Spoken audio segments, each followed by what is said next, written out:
Indian River County Emergency Operations Center holding a news conference. We want to go up to Indian River for the very latest on preparations and what's happening there.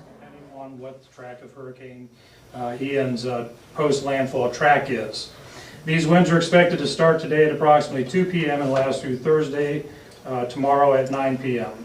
These times are approximate and tornado events obviously remain a significant threat. Indian River County is expected to receive an additional 2 to 4 inches of rainfall through the end of this Hurricane Ian storm event. Currently, we've already received between 6 and 8 inches.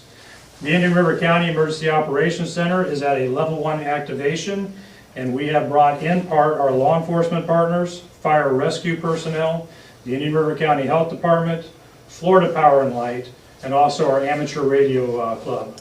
And these are just to name a few. These partners are all brought in together as a collaborative effort to be prepared for any sort of issues or disasters or impacts Indian River County may sustain.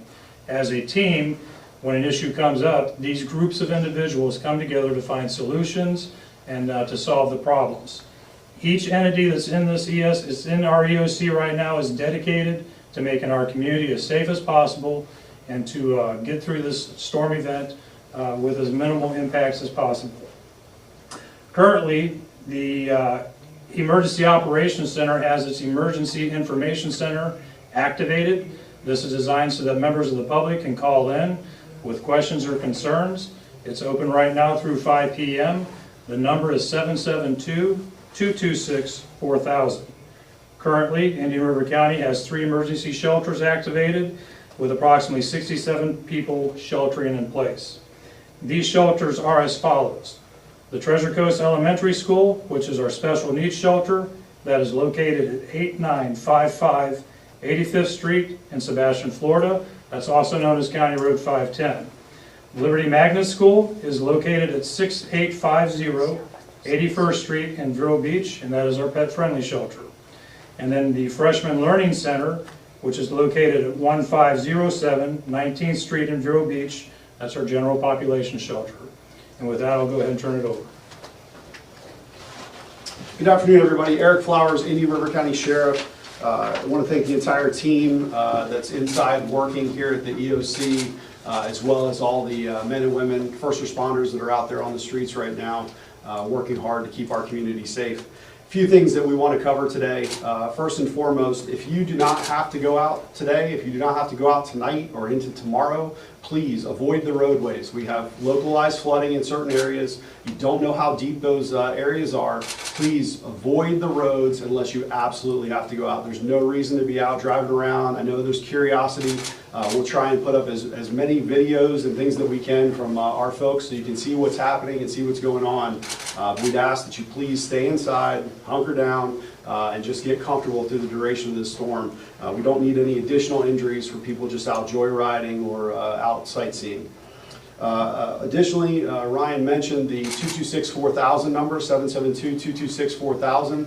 Please do not call 911 to ask questions about the storm. Do not call in emergency, non-emergency. All the storm questions need to be directed to 772-226-4000. If you have an emergency, absolutely call 911. If you have a non-emergency event, we're still available to respond to those, but please keep those emergency lines open for people who actually need them. Additionally, I want to discuss bridge closures. There's been a lot of discussion about bridge closures. We put out a post recently explaining that a little bit more, but I'm sure there's folks who haven't seen that yet. It is our goal as a team here to not have to close those bridges.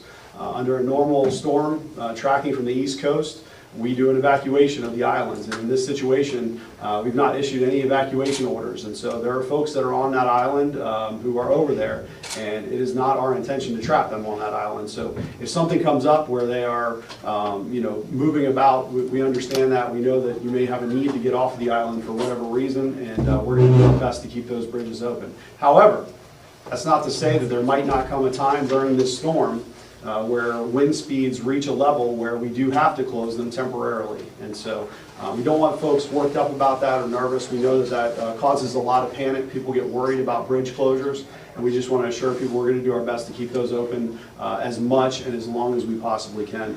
The last thing I want to mention is scams. We know that there are bad guys out there that take advantage of people during these times. People are under stress, and people are concerned, and so they unfortunately often get scammed. First and foremost, we've already had discussions. I just mentioned the bridge closures. There are people out there who think that we issue passes, who think that they can buy a pass to get across the bridge. If someone is trying to sell you a pass, that is a complete and total scam. That is not real. Additionally, there are price gouging that happens during these storms. Prices go up. If you identify one of these, we'd ask that you direct that not to local law enforcement, but to Attorney General Ashley Moody's hotline. That number is 1-866-NO-SCAM, 1-866-NO-SCAM, 1-866-966-7226. They also have a No Scam app that you can download in your phone app store. Again, folks, be safe. Don't go out unless you absolutely have to. And I'll turn it over to County Administrator Jason Brown. All right, thank you, Sheriff Flowers. Good afternoon.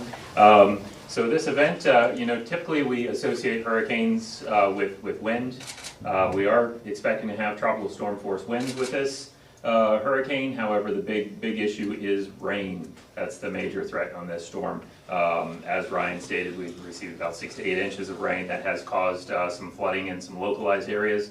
Most of that has receded as the rain has dropped off. Those drainage systems, county road and bridge staff has been out there evaluating and monitoring the situation and making any adjustments as needed. The drainage seems to be working. It's just overwhelmed with the substantial amount of rainfall in certain areas. Some of the low-lying areas that experience flooding are performing and experiencing some of that, but that does seem to be receding as we go. Crews are out there working and evaluating and making adjustments as needed. Remember that wet ground can cause trees to fall, culverts to fail, and can create potholes in roads. As the sheriff stated, you don't need to be out there driving around. Please stay home if you don't absolutely have to go out there. If for some reason you've got to go out, be careful. If there's standing water, you don't know what's under that standing water. There could be potholes, there could be other problems. Drive alert and just be careful and use good sense. Where everyone knows our fine residents of Indian River County are wise folks, and you know how to practice good sense and don't go out and take risks that you don't need to, and avoid those roadways where there is standing water. There have been some very minor power outages. I know FPL crews are out adjusting to those, making changes, making repairs between the rain and the wind, and there's a very small number. If you do experience an outage, you can call 1-800-4-OUTAGE or report that on the FPL app or their website with your address, and that will help those folks get to you. Another roadway issue we have is 61st Street had a culvert failure between 58th Avenue and 66th Avenue that has been barricaded by Road and Bridge and will be repaired after the storm recedes. So post-storm, flash flooding risk remains high through late tomorrow and to Friday morning.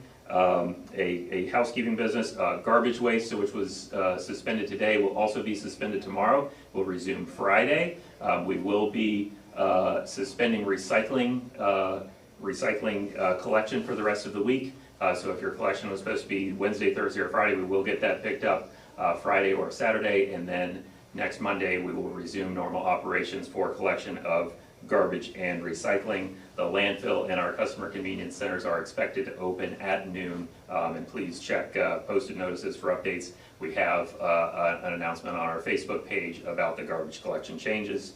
And again, stay off the roads if possible. All the beaches are closed, not a good time to go out there and go swimming. Please stay away from that. And again, our citizen hotline is 772-226-4000. Please use that if you've got questions, non-emergency calls. Please do not use 911. Save that, keep that free for emergencies. So with that, thank you. We're available if you have any questions. Has the county had to deploy any like water mitigation or pumps or anything to help mitigate any flooding yet, or? The drainage systems are by and large working properly. We have not initiated any pumping at this time. The systems are only designed to handle so much water, and so the water will rise, and it's normal for some water in an event like this to stay around for a while. but the drainage systems overall, by and large, are working very well, and those waters should recede with time. Everything is working in good order. Any other questions? Is the county distributing any sandbags or anything for residents, or? No, we're not distributing sandbags, and the time for preparation has passed, so we do not have sandbags. We just ask our residents to practice good sense, and those waters should begin receding as the rain subsides. So obviously we know you don't drive in water where you can't see the bottom of it. Can you just stress the fact that anyone who is out there that doesn't know if they can get through a certain height of water, don't try it? Yeah, better safe than sorry. Don't try to go through standing water. It's just an easy, simple rule. Don't try to go through there. You're going to regret it if you try to go through there and you can't make it. It's not worth the risk, and just really avoid going out there on the road if you don't have to be. And there's all kinds of hazards that can be not apparent if you have standing water. So just simply don't drive through it. All right, guys.